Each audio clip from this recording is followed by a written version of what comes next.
السلام علیکم ورحمۃ اللہ وبرکاتہ۔ امید ہے کہ آپ سب خیریت سے ہوں گے۔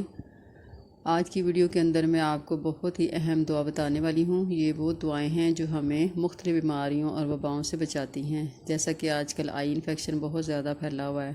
تو اگر آپ یہ دعائیں پڑھیں گے تو انشاءاللہ تعالیٰ ان بیماریوں سے محفوظ رہیں گے۔ سب سے پہلی دعا ہے وہ میں آپ کو بتانے لگی ہوں۔ اعوذ باللہ من الشیطان الرجیم، بسم اللہ الرحمن الرحیم۔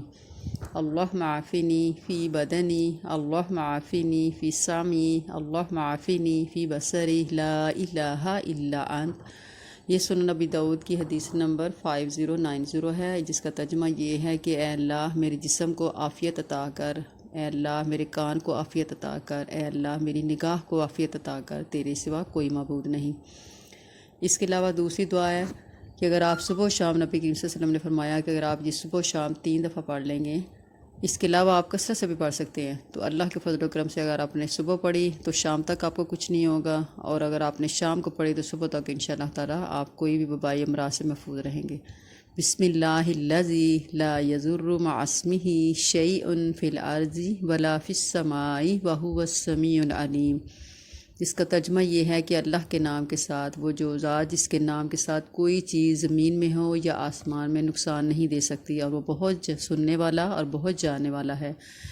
یہ سنن نبی داؤد کی حدیث نمبر 5088 ہے۔ اس کے علاوہ تیسری دعا جو میں بتانے لگی ہوں وہ یہ ہے کہ اللہم انی اعوذ بک من السمم والبکم والجنون والجذام والبرص وسیء الاسقام، کہ اے اللہ میں تیری پناہ مانگتی ہوں بہرے پن، گونگے پن، پاگل پن سے اور کوڑ سے اور برس سے اور تمام بری بیماریوں سے۔ یہ صحیح جامع کی حدیث ہے 1285۔ تو اگر آپ یہ کثرت سے اللہ کے فضل و کرم سے پڑھیں گے تو آپ ہر بیماری سے انشاءاللہ تعالیٰ محفوظ رہیں گے۔ کوشش کریں صدقہ جاری کی نیت سے خود بھی پڑھیں، اس کو یاد کریں۔ جب تک آپ کو یاد نہیں ہوتی تو یہ بار بار سن کے آپ کو انشاءاللہ تعالیٰ یاد ہو جائے گی۔ بچوں کو کثرت سے سنائیں، خود بھی پڑھیں، دوسروں کو بھی شیئر کریں۔ السلام علیکم ورحمۃ اللہ وبرکاتہ۔